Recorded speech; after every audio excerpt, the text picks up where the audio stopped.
المكتب التعاوني للدعوة والإرشاد وتوعية الجاليات بمحافظة بدر। আলহামদুলিল্লাহ ওয়াসসালাতু ওয়াসসালামু আলা রাসূলিল্লাহ ওয়া বাদ।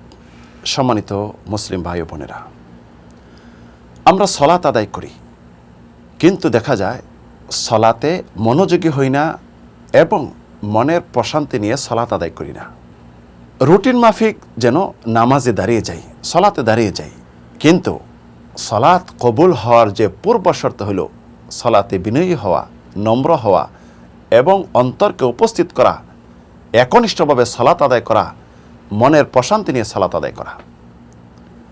আমরা দেখা যাচ্ছে সালাতে যখন দাঁড়াই দুনিয়াবি সব কথা চিন্তা চলে আসে, দুনিয়ার হিসাব নিকাশ করে ফেলি, ব্যবসা বাণিজ্যের হিসাব নিকাশ করে ফেলি, ভুলে যাওয়া জিনিস আমরা সালাতে স্মরণ করি এবং অহেতুক শরীর লাড়াচাড়া, অহেতুক আমরা এই মোবাইল দেখা বা বিভিন্ন কার্যকলাপ করে থাকি। জেনে রাখুন, সালাত ঠিকই আদায় করি, সালাতের মৌলিক যদি না থাকে সালাতের ভিতরে, তাহলে সালাত কবুল হবে না। যার জন্য রাসূল সাল্লাল্লাহু আলাইহি ওয়াসাল্লাম খাদ্য উপস্থিত হওয়ার পর সালাত আদায় করতে নিষেধ করেছেন, যে আগে খানা খেলেও এমনইভাবে টয়লেটের চাপ হলে টয়লেট ছেড়ে দিতে বলছেন যেন সালাতে মনোযোগী হওয়া যায়।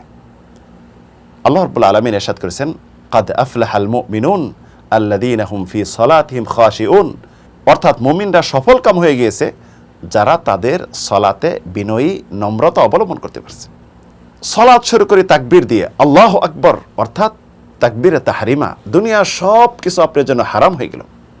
তাহলিলুহা তাসলিম, অর্থাৎ সালাত শেষ করি আমরা সালাম ফিরিয়ে, সালাত শেষ হওয়ার সাথে সাথে আমাদের দুনিয়ার সব কিছু হালাল হয়ে যায়। এই সময়টুকু মাত্র কয়েক মিনিট আমরা মনোযোগী হতে পারি না, বিনয়ী নম্র হতে পারি না, সালাতের যে মূল এটা আমাদের মাঝে থাকে না। তাই কিয়ামতের দিনে সালাত কোনো কাজে আসবে না। আসুন সালাতে মনোযোগী হই, সুন্দরভাবে সালাত আদায় করি, যেমন প্রিয় নবী সাল্লাল্লাহু আলাইহি ওয়াসাল্লাম আদায় করেছেন। আল্লাহ রাব্বুল আলামিন আমাদের সালাতকে কবুল করুন, আমিন, আল্লাহুম্মা আমিন।